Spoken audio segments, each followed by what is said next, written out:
Leadership's always more difficult when you don't have all the answers and when you're encountered with really difficult scenarios. We need to understand why decision making feels hard in uncertainty. I just think you can't be a perfectionist with every decision. If you were, things would take too long. I think we are rushing from one thing to the next.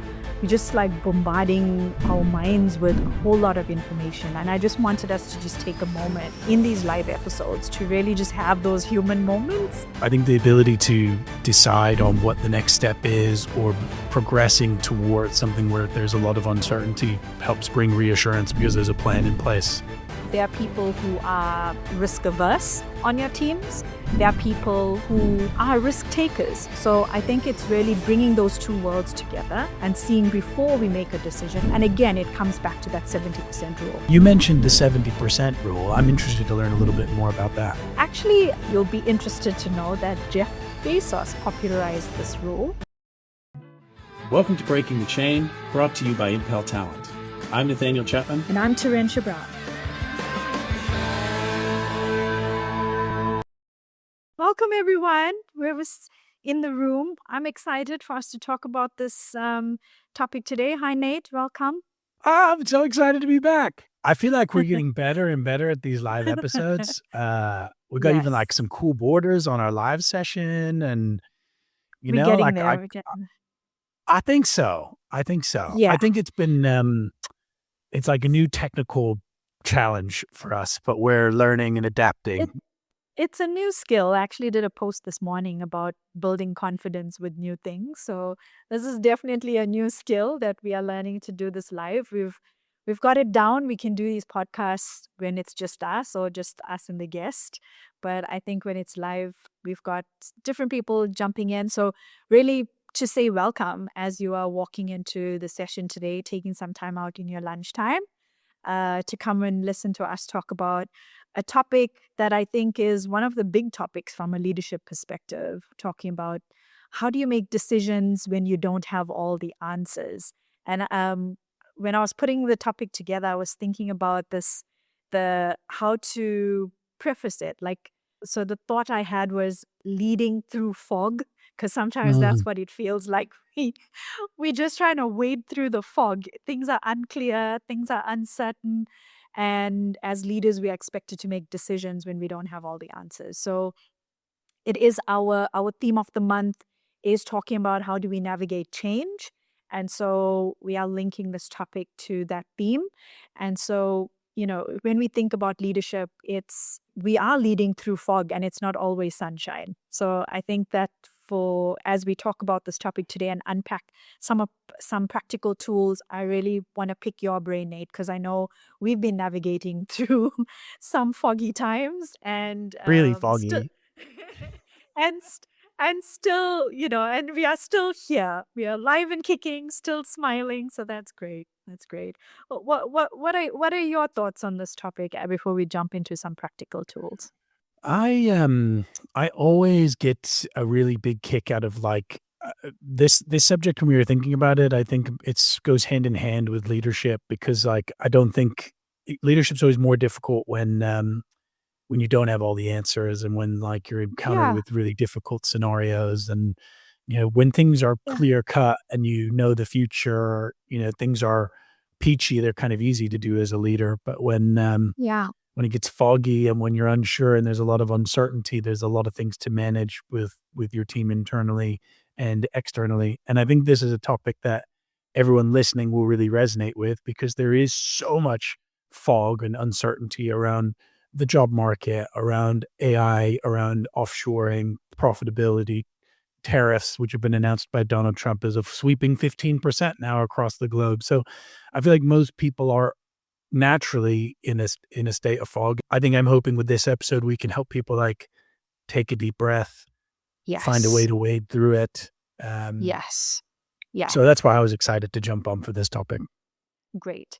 So there are 4 tools we're going to talk about. I'm just going to tease it now, and then we'll discuss later on and unpack it.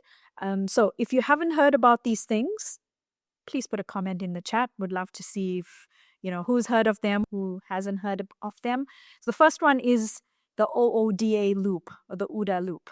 Have you heard of OODA. that? Yeah. OODA loop. No, I've never heard of that No? before in my life. Okay. We're going to talk about the 70% rule. I'm sure you use it. You just probably haven't done it in a framework, but I'm sure you're using it. The second one's the 70% rule. The third one's the pre-mortem. I think we all are familiar with the post-mortem, but the pre-mortem. And then the tight, loose, tight leadership tool. Tight, loose, tight. So some interesting ones. So hopefully you're going to stay till the end because we're going to unpack all four. So I'd love for us to jump in, but something you've said that was very key. We need to understand why decision-making feels hard in uncertainty. Let's unpack that first, and then we go into the tools. Because if we don't start with the why, and then we just jump into tools, I think that connection doesn't get made. Yeah. So why do you think decision-making feels hard in uncertainty? Oh, um, I think it's just hard to get a clear picture of, one, what the situation is. So maybe you're not getting all the information you need to make an educated decision. Two, I think Yes. the choices that you are receiving, it's unsure what the impact of those decisions will be Yeah. because you're operating in uncertainty in both the scenario and maybe what Yeah. your actions will take. And it's a very human nature to be uncomfortable when things aren't stable or secure. I was having a bit of a conversation. I was saying this last week about my partner because I seem to pull a lot of things into our personal relationship recently. But like human beings want stability. We want, shelter and a solid food source. And like, Yeah. so when things are not in our realm of control, it can drive up levels of anxiety and worry and Yeah. nervousness. So Yeah. I can totally appreciate that scenario is what makes people unsettled and worried. And I think our Mm. reaction is to pull Yeah. back inside and not Yeah. make a decision. And unfortunately, Yeah. that is the worst thing to do in those scenarios. Like, actually, you need to be driving action. And that's probably the biggest thing: anxiety, fear, Yeah. stress. They are Yeah. immobilizers. And realistically, why we try to look at Mhm. tools that you can use to get through it is to provide a structure for you to step into the next. Absolutely. Great answer. Great response. I think for me, one of the things that I had to understand, and I keep coming back to the science of the brain, because when we understand the brain, then we're able to control those thoughts. Yeah.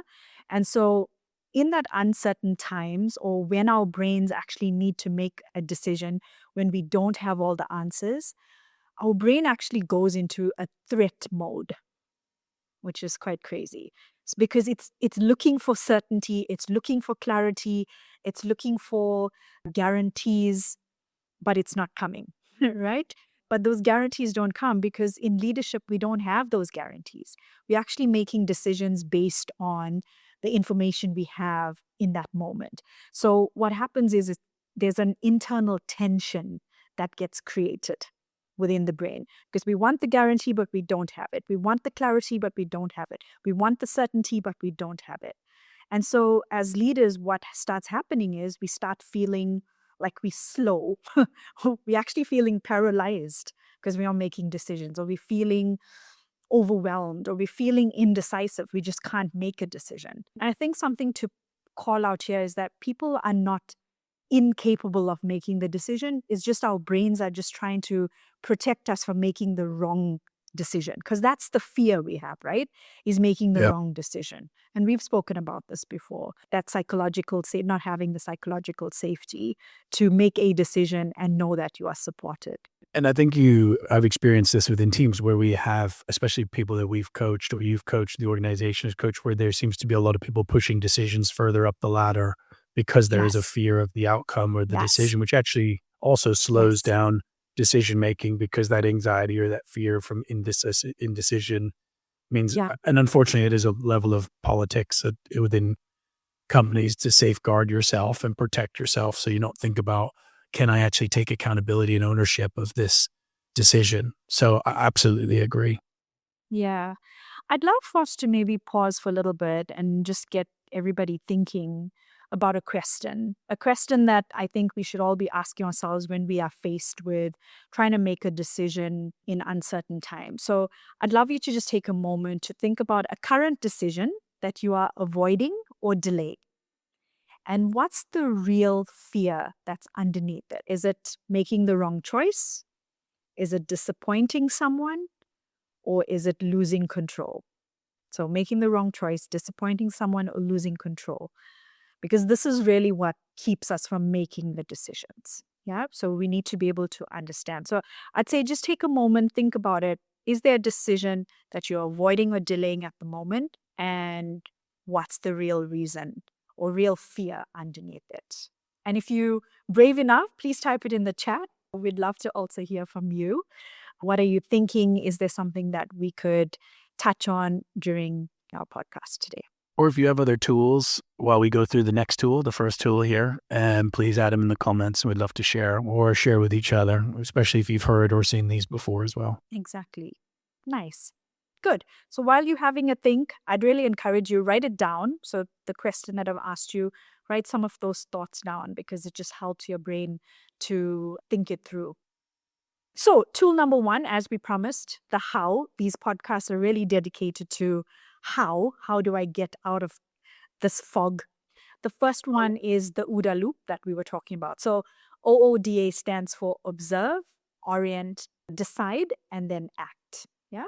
So this is actually one of my favorite tools. I use it in some shape or form when I'm trying to make decisions. It's quite simple, it's quite quick to use. And the interesting thing is it actually comes from a military strategy, but it works Love very that. well in leadership. I think, if you go back into military or Marines and how people have been leading, that command and control style, there's certain elements that lend itself very well into the way we lead in terms from a servant leadership.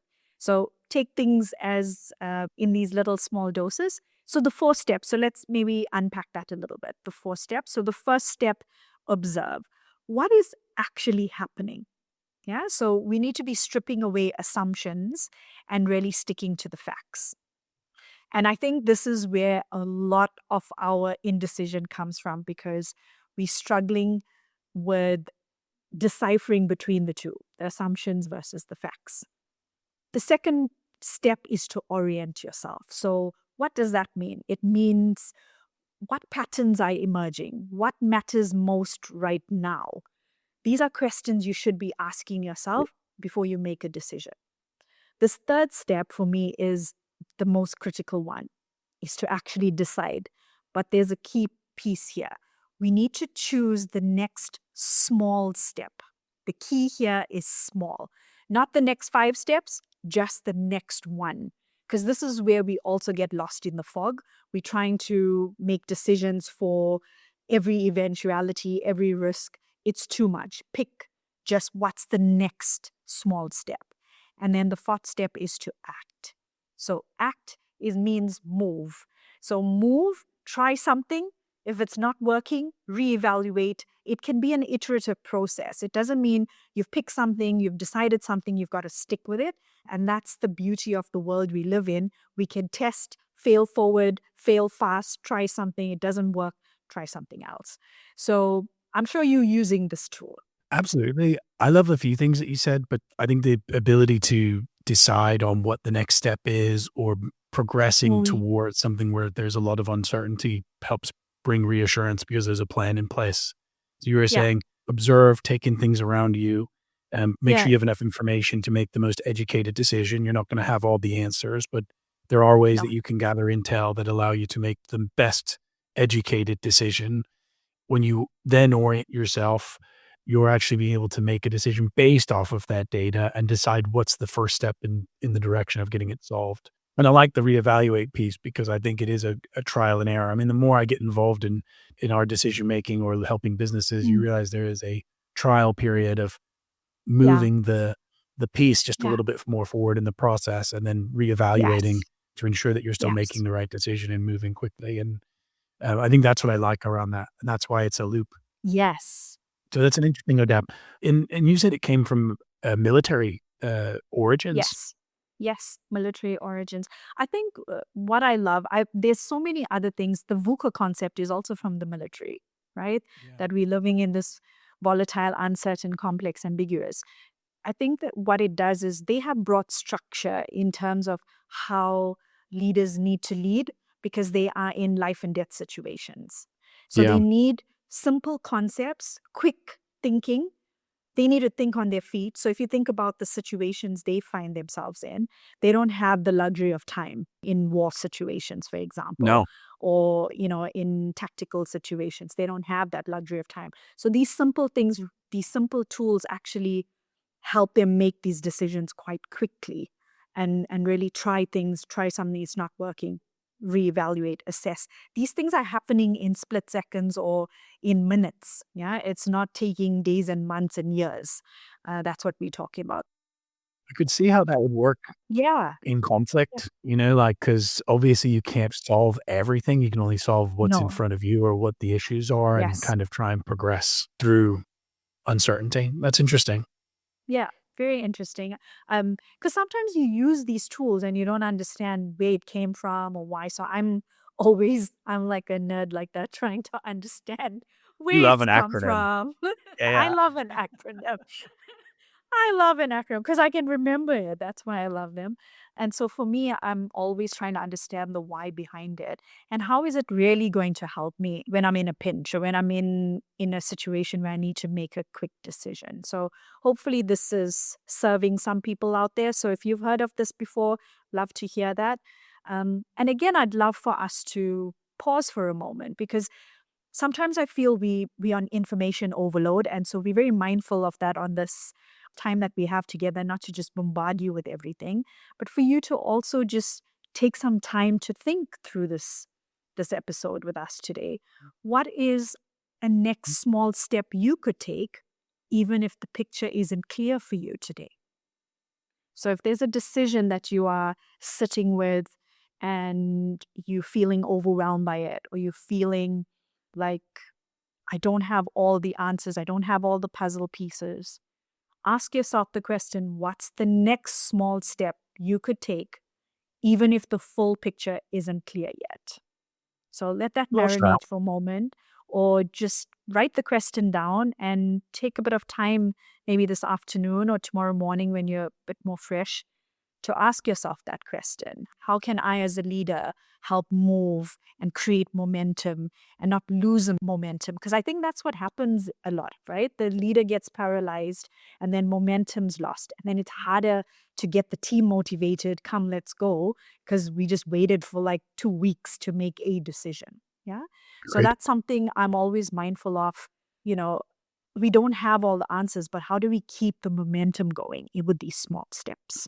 Totally agree. I was just enjoying, sorry to be side noting. Doing a few messages because I was trying to engage with the public chat. Oh, Just good. kind of Oh, enjoying good. that we're doing this on a live episode. Human moment for a Yeah, second. Pause, reflect, have a human moment. Um, absolutely. But it's good. We want these episodes to not feel rushed. I think we are 100%. rushing from one thing to the next. We're just like bombarding our minds with a whole lot of information. And I just wanted us to just take a moment in these live episodes to really just have those human moments and ask these Mhm. questions and just pause and ask ourselves these questions that we may not be asking ourselves because we're just rushing from one thing to the next. So hopefully you all are finding these sessions are going to be like a stop, reflect, and pause moments, as you've just said. Like coaching straight in the podcast tee, Yeah, exactly, putting yourself exactly. to I work. can't help it. I can't help Free it. free coaching, everyone. You're enjoying some free coaching hours right now. What Absolutely. you mentioned the 70% rule. I'm interested to learn a Oh, little bit more about that. great. Actually, you'll be interested to know that Jeff Bezos popularized this rule. And Interesting. it's so I actually did it in another webinar from chaos to clarity, and we're doing that tomorrow. So shameless plug for a webinar. It's a free webinar, so if you haven't seen it, please go register. And we talk about the 70% rule there because I think it applies to so many different areas of our lives. So basically, it says if you have 70% of the information you need, go. Because if you're waiting Mm, for 90 to 100%, you're actually moving too slowly. So 70% is good enough. I really like that. Yeah, I really like it too. it takes the pressure off you as a leader. I think sometimes probably the biggest part that it picks up is sometimes we feel like we need too much information. I've said this the same when I'm training Mhm. people in sales, or if you're going into a business development call, sometimes people are like, "Oh, I need to know all this information before I can Mm. dive into something that makes me a bit uncomfortable." And actually, you'll learn a lot by going through the motions or diving into that decision. And I think that's Yeah. probably where it comes to. It's not to say be unprepared by not having enough information, because we talked about that in ODAP. I just Yeah. think you can't be a perfectionist with every decision. If you were, things would Yeah. take too long. We're picking a new supplier for an area of our business at the moment. If we Yeah. really wanted to go across the whole market and hit 100% of everybody, we could Yeah. understand it. However, Yeah. realistically, we're not gonna be able to do that. So please, I've got this much of information, I can make a decision, and that I've done enough to make sure the decision I'm making is the right one. Yeah. There's a quote around what you've just said that says the cost of waiting is often higher than the cost of making an imperfect decision. Yes. So, momentum is far better than waiting and waiting and waiting. And actually, your competitor can come in and, swoop in and take on your clients because you were waiting too long, waiting for all Yeah. the information. So, I think that's a key piece here. He has another quote that I really like. He might be turning into a James Bond villain in the flesh, but besides that, he's got some Yeah. lessons to learn, obviously. Yeah. Um, he talks around I think we've talked around this, but the two-door decision. So, he Mm. also says to people, if you have a decision to make and it's a two-door decision, meaning you can go through the Mm. door, make a mistake, and then it's very Yeah. easy to come back out and to go into door number 2. He's like, "Why are you waiting? Go for it, experiment, Mm. and then because the consequences are low for indecision Yeah. for the decision." So actually, you'd lean more on the rapid element of speed to get you to the solution. Would- But if would- it's a one-door decision, in which case it's Mhm. gonna be very difficult for you to then switch that decision process, or it's gonna lock you into a year or multi-year contract, then yes, you need to slow down and take time to make that decision. So I think that's kinda I love that quote from him as well. I apply that a lot within our business decision making. Is it something that someone can learn from or get involved in, or Mm. we can make the Mm. mistake? Let's go Yeah. for it, because Yeah. realistically, we not 100% right that that door could be right or Yeah. wrong, but if Yeah. it's something that's gonna lock us in long term, we need to So reassess. so basically assess, is it reversible or irreversible? And that helps you make that decision. Love it. There's some very practical questions linked to this as well that you can ask yourself with the 70% rule. Do I have enough information to make a directionally correct decision? What would I do if I needed to decide today? And what's the smallest risk I can take to learn quickly? So just some guiding questions as well to help you. I also find that a lot of those things, when you don't know when we're talking about fog of decision making, sometimes you don't know what you don't know. And if you view it as a learning moment anyway, I've Um, made plenty of decisions as a leader that have been mistakes, wrong suppliers, yeah, different, but I've made it with the information in front of me, and I've learned from the yeah. experience that I then carry confidently into that next scenario. So Mm, you can only have mm. so much fog sometimes. You can wade through it a bit just by action. Yeah, absolutely. Absolutely. So, as promised, tool number 3, we all know about the postmortem. We do a postmortem after something fails. But have you heard of a pre-mortem that can help you Sounds predict very failure? morbid, this one, this I know, tool. right? I feel like a detective. it's Post-mortem. so it's more analyzing some of the risks. So pre-mortem Mm. is really looking at failure before it happens. So it's a risk assessment technically, right? So what you can do is imagine that your decision failed, right? So you imagining it hasn't failed yet. Now you can ask yourself, what went wrong? What did we ignore? Who wasn't consulted? And what early warning signs did we miss? Yeah. So Feel it. again, it's Captain just kind of Hindsight. thinking. Yeah, exactly, Captain. Usually the person in a meeting that really upsets you and a client, "Well, we should have done this." You're like, "Oh, come Yeah, on." But I exactly. understand it. It makes a lot of sense to hyperanalyze what were the leading scenarios that got you to that scenario last time, so you can learn from it. 100%. Absolutely. At Impel Talent, we've worked with thousands of people and teams. And one thing is clear. People don't fail because they lack ambition. They struggle because they don't have a safe, unbiased space to learn, reflect, and grow. Most people are growing quietly, under pressure, and often alone. And they're asking themselves, how do I lead without losing myself? How do I guide others when I'm still figuring it out? How do I build confidence when everything feels overwhelming? It's not that they don't care. It's that traditional leadership development isn't connected to real life. Leaders don't need more checklists. They need space to pause, think, and make sense of their experiences. Because when people feel supported and understood, clarity grows, confidence builds, and they show up more grounded and intentional. And that's why we built Impel Connect, a space for real leadership growth, real support, and real human connection. A platform that brings coaching, community, and development into one accessible place. Because growth shouldn't be exclusive. It should be available to anyone ready to invest in themselves. So what are you waiting for? Join us at app.impeltalent.com. Webinars, workshops, coaching, and most importantly, community. Impel Connect, genuine human connection in your pocket. Because there are a lot of people, right? There are people who are risk averse on your teams. There are people who are risk takers. So I think it's really bringing those two worlds together and seeing before we make a decision. And again, it comes back to that 70% rule. Is it reversible? Is it irreversible? When do we use these tools? For what types of decisions? There's different types of decisions that we'll use different rules for. So it's not applying all these tools for every decision you make. It's applying the right tool for the decision that you need to make. And so it's important that you have multiple tools so that you can act with speed and act with decisiveness. Would you describe yourself as a risk taker or being risk averse? Interesting one. I think it depends on the situation for me. If you were to compare yourself to me, what do you think? Definitely opposite.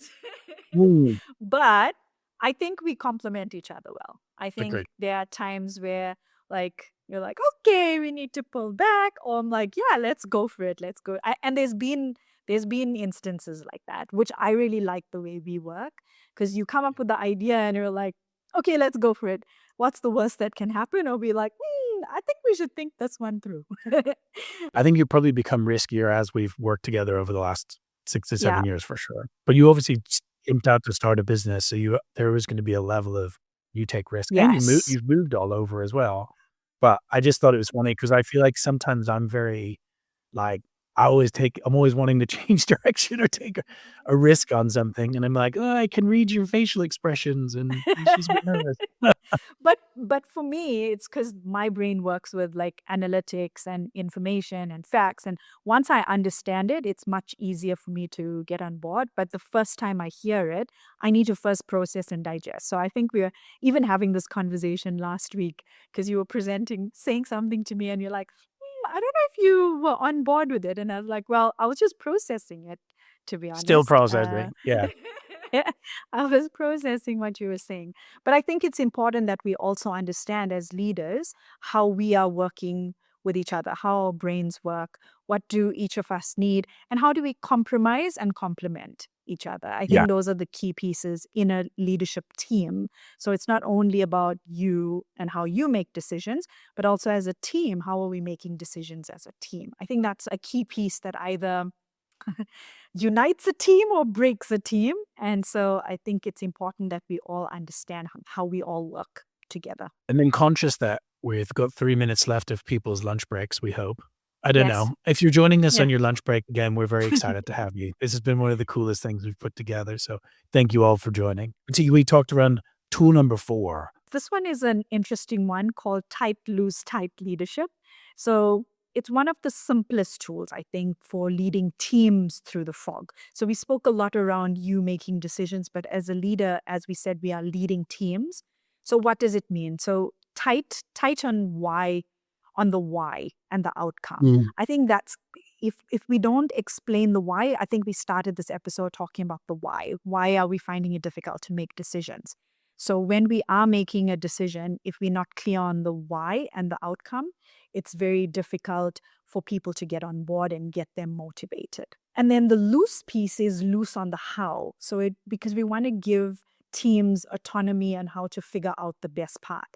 Because if we are very prescriptive as leaders, we actually then short circuit or cut off the creativity of our teams. So if we make a decision, we don't need to give the chapter and verse and every step on how we're going to execute it, because we actually want to give our teams that freedom to figure that out and autonomy to get there, because that's how they will grow and develop themselves.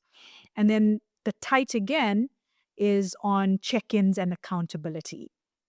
The dreaded A word, but it's the word that keeps us all in check to be accountable. So not micromanaging, but really just creating a simple structure where we are holding each other accountable, the leader and the team.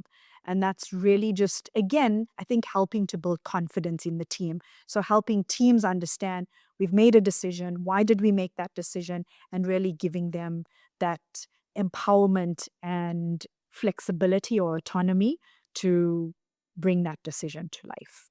I love that. And it's funny, we just had a guest on the podcast a couple weeks ago, Jonathan, and we talked around delegation and how actually the balance and between micromanagement and giving people free rein to accomplish things the way that they want, but giving that clear direction and what the purpose is. But I think the accountability element is so critical. I think so much time, you need deadlines, you need checkpoints, you need support, so that by the time you get to the end where you've delivered a project or you've delivered through an issue, your expectations haven't been missed. I think about it as the same of, we do that a lot for external clients with recruitment searches, leadership development projects, where I know you and me are very we update our clients on a weekly or bi-weekly basis. And yes, it's important that you can also have those touch points internally with your team you are their customer in many aspects, or different departments are their customer. So that a level of tightness on the accountability, the check-ins, and making sure people have the right support and the right trust is so critical. Yes, absolutely. Absolutely. So hopefully, as you've stepped into this learning moment with us today, you walking away with something tangible, something valuable. I'd love to hear in the comments which one of these tools has stood out in your mind and that you would want to go and try after you walk out of here today. And it's good to reflect on these simple tools, but they can be very effective if you use them consistently and you use them in the right context, really, in the right situations. I think you will see value come out of it. It's also quick for you to pull out from the toolbox when you need it. So hopefully you go back and just reflect on these 4 areas. And something I'd love to leave you with is that you don't actually need perfect information to lead. You need courage, you need clarity, and you need to keep the momentum going as a leader.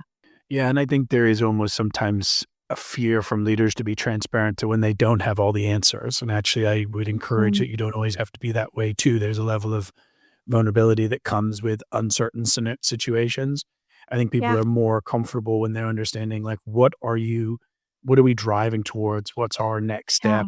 How are we going to go about encountering this scenario that we're all unaware of what the solution is? I have this conversation with, I know there's probably a few people from our team listening, and I'm in a position now where I'm like, look, you're in new territory for me. I don't know. You've got the extent of my knowledge in this particular area. So these tools are essential to use. Try something out, experiment, utilize the information you have to take a step forward and learn. And then if it's not the right door and the right information, turn around, pivot, and apply it to something new. The ability to pivot and make decisions and change and take all of these tools and implement them. They're just helping give you the right structure so that you can feel confident when you don't have all the answers. So I hope there's something that people have taken from this session. I think we probably could have done a podcast episode on each individually, Absolutely. but it's a nice summary episode. And please, I would encourage people to look it up online and get more information and look at some of these acronyms, tools, and structures that can give you that support. 100%. Well, Thank you, everyone, for joining us today. An encouragement, go make one confident step, even if the fog hasn't cleared yet. That's something I'd love to encourage you with. And I would say, not to do a shameless plug, but the whole purpose that we've got this incredible series that we've run out now every week. If you want to join us live, thank you for everyone who's joined us today. You can actually join us on YouTube or LinkedIn. We're going to be going live every Wednesday at 12 o'clock GMT over lunch breaks within the UK. If you're in Europe, maybe take a little bit of a later lunch break. If you're somewhere else in the world, feel free to get up early or change your mind. And, if you're interested more in exploring this topic, or you want to hear more what Terentia and her team are doing to help support teams or businesses through these sort of challenges, we have recently just launched Impel Connect, which is an online leadership development app. This is our topic. Navigating through change is the topic for March. We've just finished leading through authenticity, which was this month's topic. And next month, we'll be having 4 or 5 private webinars. We have a whole month's worth of content for you to check out and a community that we're building online, and hope to keep elaborating on some of these topics. So if you enjoyed this session, we hope to see you again next week. If you really want more information, why not jump on our app? And if you ever want any more information from me or T, please feel free to reach out directly. Or if you want to ask questions or come on the show or have any upcoming stuff, email us at info@impeltalent.com. Thank you, everyone. Thank you, everyone. See you next week.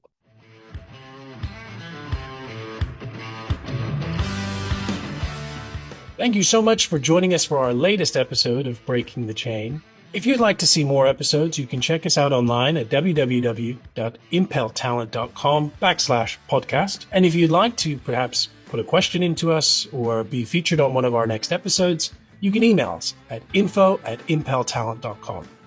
Thank you for tuning in, and see you next week.